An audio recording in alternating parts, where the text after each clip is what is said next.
Hi friends, நம்ம இன்னைக்கு 10ஆம் வகுப்பு அலகு 1 இந்திய அரசியலமைப்பு இந்த பாடம் தான் ஸ்கூல் புக் பார்க்க போறோம். வாங்க வீடியோக்குள்ளாடி போகலாம். முதல்ல அறிமுகம். அறிமுகத்துல என்ன கொடுத்திருக்காங்க அப்படின்னா, ஒரு நாட்டுடைய நிர்வாகம் எந்த அடிப்படை கொள்கைகளை சார்ந்து அமைந்துள்ளது அப்படிங்கிறதை பிரதிபலிக்கும் அடிப்படை சட்டம் தான் அரசியலமைப்பு. இந்த அரசியலமைப்பு அப்படிங்கிற கொள்கை முதல்ல அமெரிக்க ஐக்கிய நாடுகள்ல தான் தோன்றுது. அடுத்ததா இந்திய அரசியலமைப்பு உருவாக்கம். 1946ஆம் ஆண்டு இந்திய அரசியல் நிர்ணய சபை உருவாக்கப்படுது. இது அமைச்சரவை தூதுக்குழு திட்டத்தின் கீழ் உருவாக்கப்படுது. இந்த இந்திய அரசியல் நிர்ணய சபையால தான் இந்திய அரசியலமைப்பு உருவாக்கப்படுது.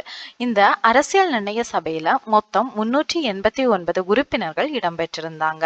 இந்த 389 உறுப்பினர்கள்ல 292 பேர் மாகாண பிரதிநிதிகள், 93 பேர் சுதேச அரசுகளின் நியமன உறுப்பினர்கள், மாகாண முதன்மை ஆணையர்கள் சார்பில் 3 இடம்பெற்றிருந்தாங்க, பலுச்சிஸ்தானின் சார்பில் ஒருத்தர் இடம்பெற்றிருந்தாங்க. அரசியல் நிர்ணய சபையுடைய முதல் கூட்டம் 1946ஆம் ஆண்டு டிசம்பர் 9ஆம் தேதி நடக்குது. இந்த டிசம்பர் 9ஆம் தேதி இந்த அரசியல் நிர்ணய சபையுடைய தற்காலிக தலைவராக அந்த சபையின் மூத்த உறுப்பினராக இருக்கக்கூடிய டாக்டர் சச்சிதானந்த சின்ஹா அவர்கள் தேர்ந்தெடுக்கப்படுறாரு. ஆனா இந்திய அரசியல் அமைப்பை உருவாக்கக்கூடிய அந்த கூட்டத்தொடர் நடந்து கொண்டிருக்கும் போதே டாக்டர் சச்சிதானந்த சின்ஹா அவர்கள் இறந்ததை அடுத்து டாக்டர் ராஜேந்திர பிரசாத் இந்த அரசியலமைப்பு நிர்ணய சபையின் தலைவராக தேர்ந்தெடுக்கப்படுறாரு. HC முகர்ஜி, VT கிருஷ்ணமாச்சாரி ஆகிய இருவரும் துணை தலைவர்களாக தேர்ந்தெடுக்கப்படுறாங்க.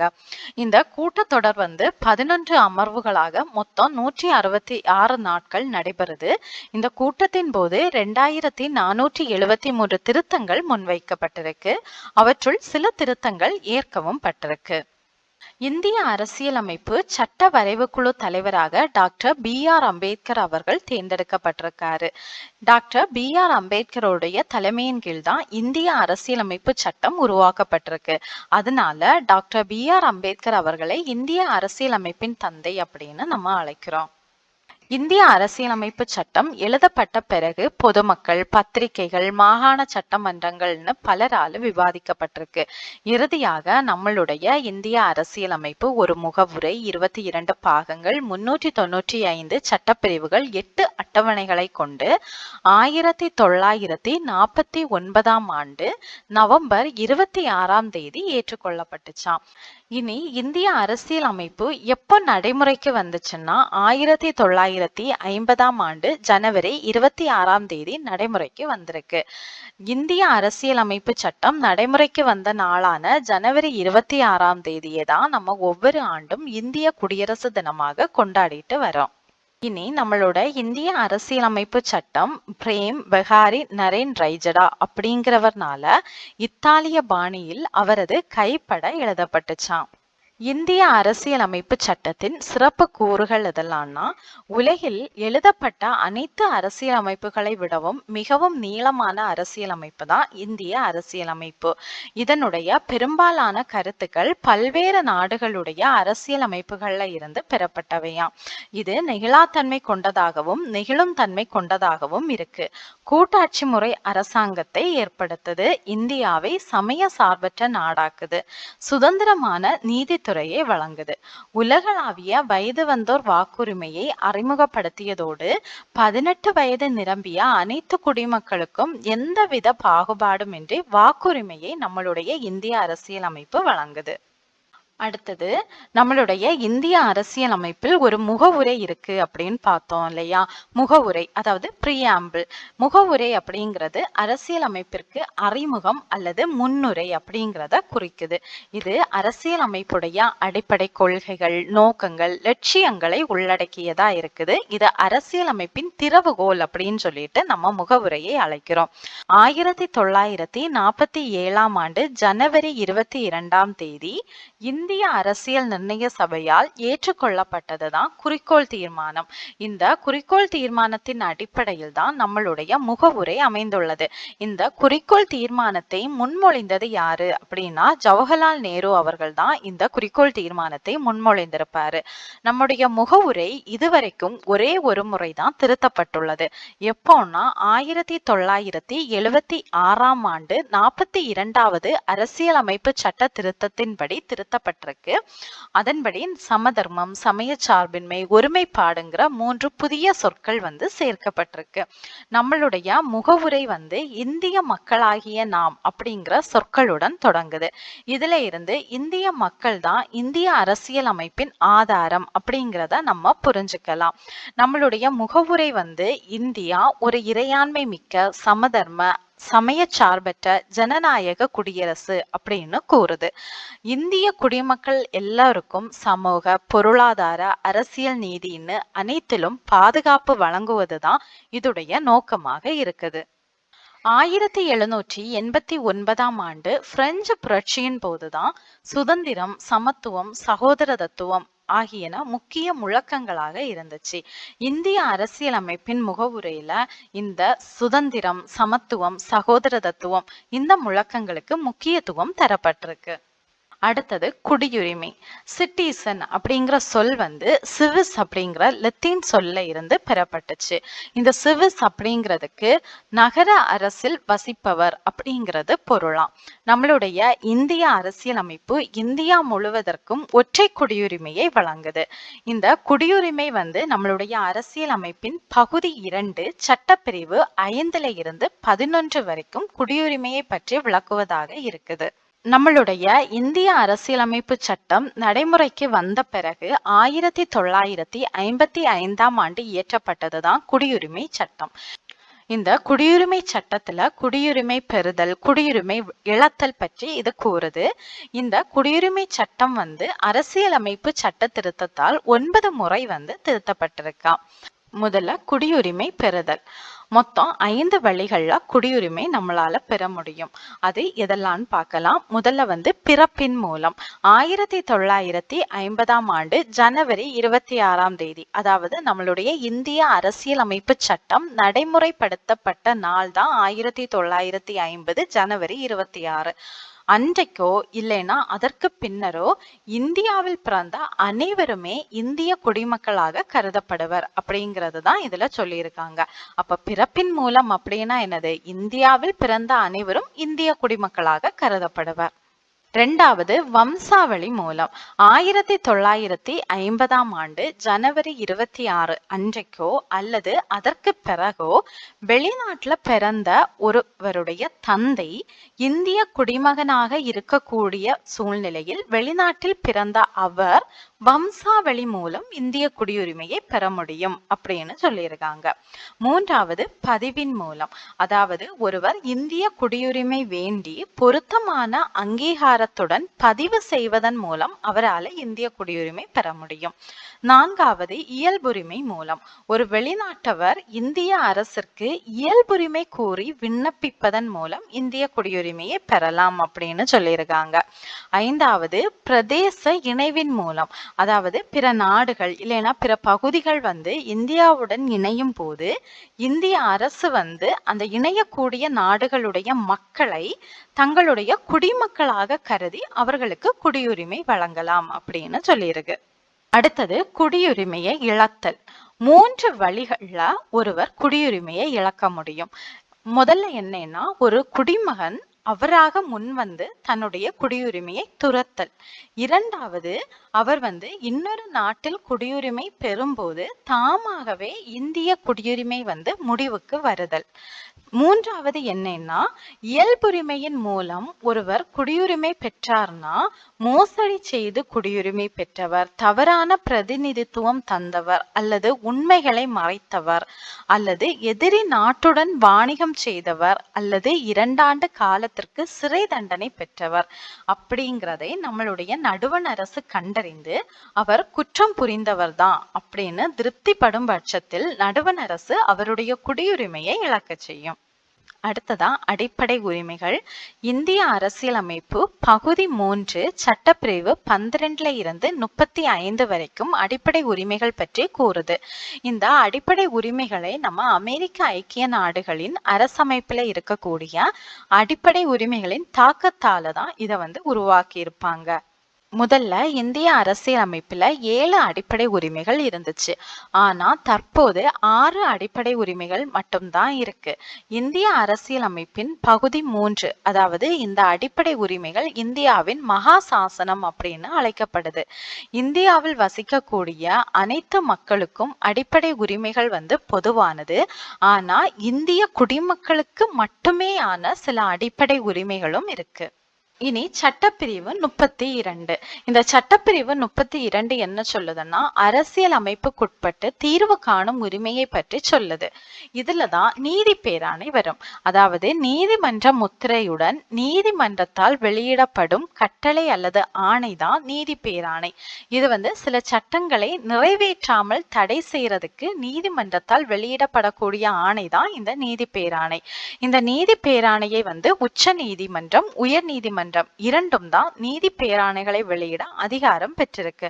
மொத்தம் 5 வகையான நீதி பேராணைகள் உண்டு.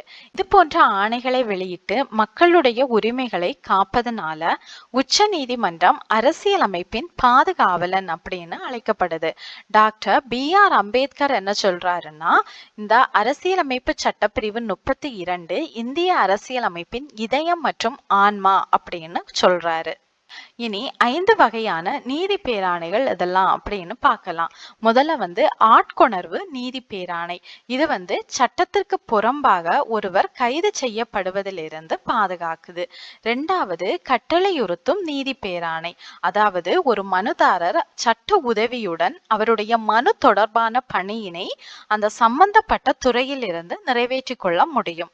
3வது தடையுறுத்தும் நீதி பேராணை. ஒரு கீழ் நீதிமன்றம் தன்னுடைய சட்ட எல்லையை தாண்டி செயல்படுவதை இது தடுக்குது. 4வது ஆவண கேட்பு நீதி பேராணை. உயர் நீதிமன்றம் ஆவணங்களை நியாயமான பரிசீலனைக்கு தனக்கோ அல்லது உரிய அதிகாரிக்கோ அனுப்ப செய்ய கீழ் நீதிமன்றங்களுக்கு இடும் ஆணைதான் ஆவண கேட்பு பேராணை. 5வது தகுதி முறை வினவும் நீதி பேராணை. இது சட்டத்திற்கு புறம்பாக தகாத முறையில் அரசு அலுவலகத்தை கைப்பற்றுவதை தடை செய்து. அடுத்தது நம்ம அடிப்படை உரிமைகள் பற்றி பார்த்தோம் இல்லையா? மொத்தம் 6 அடிப்படை உரிமைகள் இப்போ இருக்கு அப்படின்னு பார்த்தோம். அல்ல முதல்ல சமத்துவ உரிமை. இதுல சமத்துவ உரிமை சட்டப்பிரிவு 14ல இருந்து சட்டப்பிரிவு 18 வரைக்கும் சமத்துவ உரிமை பற்றி சொல்லுது. சட்டப்பிரிவு 14 என்ன சொல்லுதுன்னா, சட்டத்தின் முன் அனைவரும் சமம். சட்டப்பிரிவு 15 மதம், இனம், ஜாதி, பாலினம் மற்றும் பிறப்பிடம் இவற்றுடைய அடிப்படையில் பாகுபடுத்துவதை இது தடை செய்து. சட்டப்பிரிவு 16 பொது வேலை வாய்ப்புகளில் சம வாய்ப்பளித்தல் பற்றி சொல்லுது.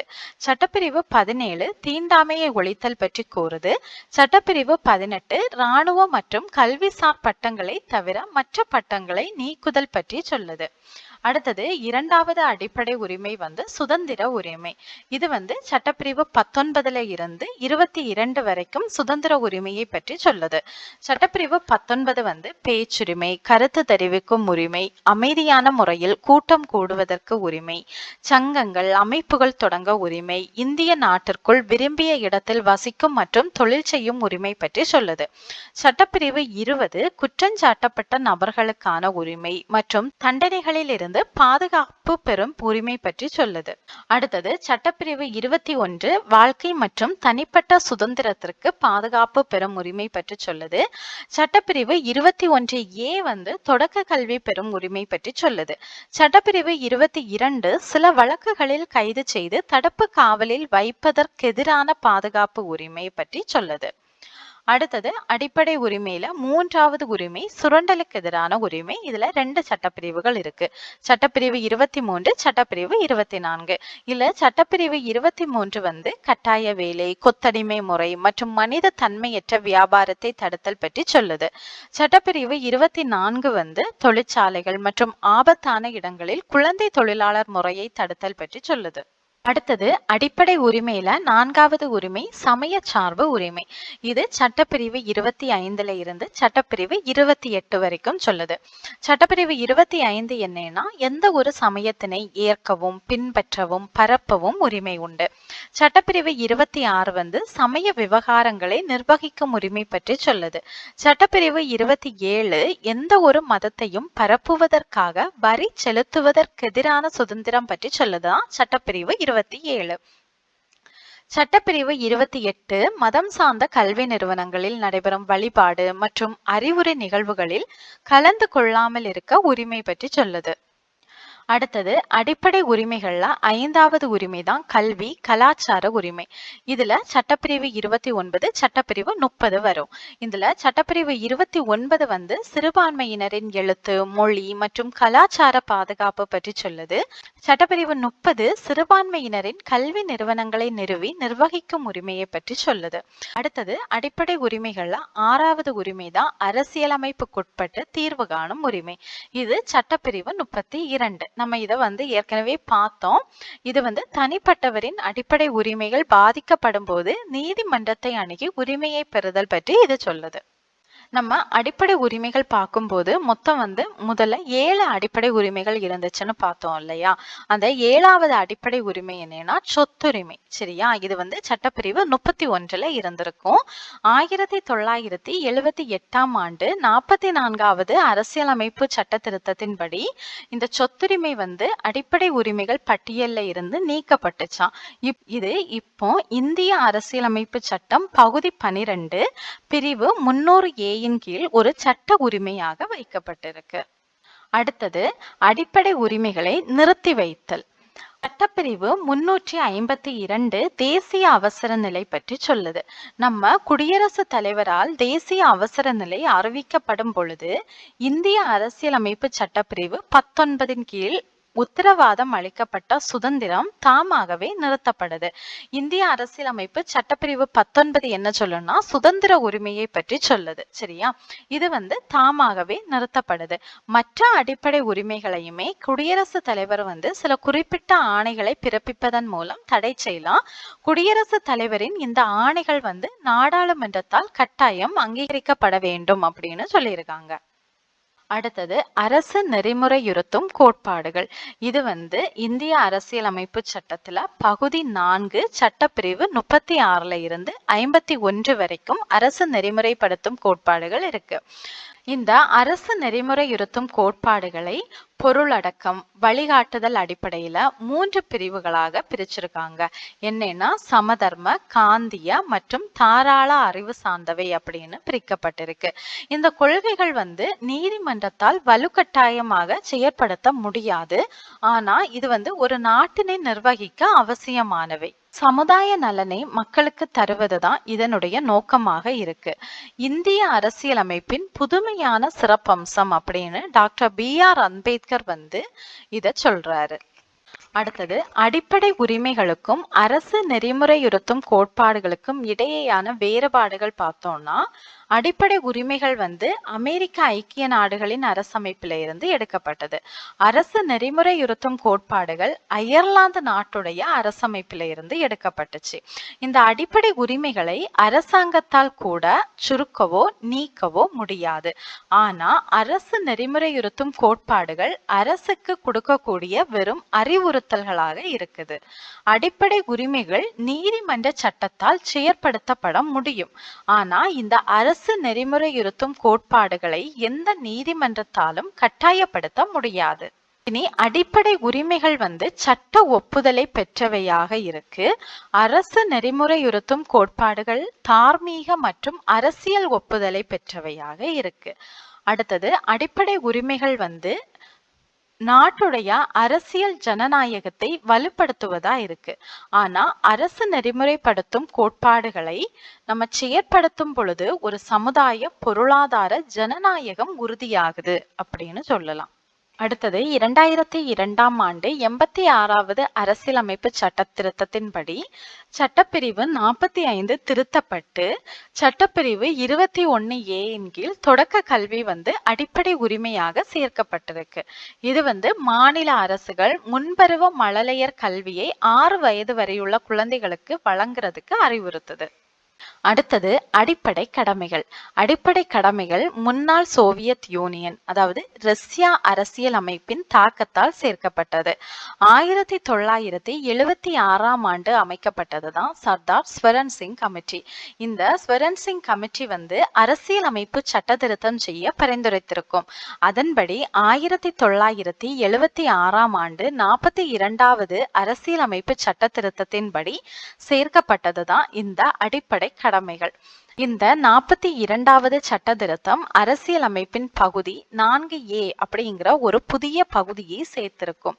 இந்த புதிய பகுதி 51A அப்படிங்கிற ஒரே ஒரு சட்ட பிரிவை மட்டும் கொண்டது. இதுல குடிமக்களுடைய 11 அடிப்படை கடமைகள் பற்றி இதுல கூறியிருப்பாங்க.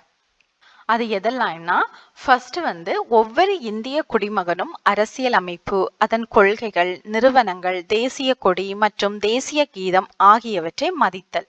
இரண்டாவது, சுதந்திர போராட்டத்திற்கு தூண்டுகோலாக அமைந்த உயரிய நோக்கங்களை போற்றி வளர்த்தல். மூன்றாவது, இந்தியாவின் இறையாண்மை, ஒற்றுமை, ஒருமைப்பாடு இவற்றை பேணி பாதுகாத்தல். நான்காவது, தேச பாதுகாப்பிற்காக தேவைப்படும் பொழுது தேச பணியாற்ற தயாராயிருத்தல். ஐந்தாவது, சமய, மொழி மற்றும் பிராந்திய அல்லது பகுதி சார்ந்த வேறுபாடுகளை மறந்து பெண்களை தரக்குறைவாக நடத்தும் பழக்கத்தை நிராகரித்து பெண்களின் கண்ணியத்தை காக்கும் எண்ணங்களை மேம்படுத்தி இந்திய மக்கள் அனைவரிடையும் சகோதர தத்துவத்தை வளர்த்தல். ஆறாவது, நமது உயர்ந்த பாரம்பரிய கலப்பு கலாச்சாரத்தை மதித்து பாதுகாத்தல். ஏழாவது, காடுகள், ஏரிகள், ஆறுகள், வனவிலங்குகள் மற்றும் உயிரினங்கள் அடங்கிய இயற்கை சுற்றுச்சூழலை பாதுகாத்து மேம்படுத்தி அவை வாழும் சூழலை ஏற்படுத்துதல். எட்டாவது, அறிவியல் கோட்பாடு, மனிதநேயம், ஆராய்ச்சி மனப்பான்மை மற்றும் சீர்திருத்தம் ஆகியவற்றை வளர்த்தல். ஒன்பதாவது, வன்முறையை கைவிட்டு பொது சொத்துக்களை பாதுகாத்தல். பத்தாவது, தனிப்பட்ட மற்றும் கூட்டு செயல்பாடுகள் என அனைத்து செயல்பாடுகளிலும் சிறந்தவற்றை நோக்கி செயல்பட்டு தேசத்தின் நிலையான உயர்ந்த முயற்சி மற்றும் சாதனைக்காக உழைத்தல். 11வது, 6 முதல் 14 வயது வரையுள்ள குழந்தைகள் அனைவருக்கும் கல்வி பெறும் வாய்ப்பினை வழங்குதல். இந்த 11வது அடிப்படை கடமை 86வது அரசியலமைப்பு திருத்த சட்டம் 2002ஆம் ஆண்டின்படி இது அறிமுகப்படுத்தியிருக்காங்க. இந்த பிரிவின் கீழ் அனைத்து இந்திய குடிமக்கள் அல்லது பெற்றோர்கள் 6 முதல் 14 வயதுள்ள குழந்தைகள் அனைவருக்கும் கல்வி பெறும் வாய்ப்பினை ஏற்படுத்தி தர வேண்டும். ஓகே ஃப்ரெண்ட்ஸ், இதோட இந்த வீடியோ முடிச்சுக்கலாம். இந்த வீடியோ உங்களுக்கு யூஸ்ஃபுல்லாக இருந்திருக்கும்னு நம்புகிறேன். இந்த வீடியோ உங்களுக்கு யூஸ்ஃபுல்லாக இருந்திருந்தா வீடியோவை லைக் பண்ணுங்கள், நம்ம சேனலை சப்ஸ்கிரைப் பண்ணுங்கள். தேங்க்யூ.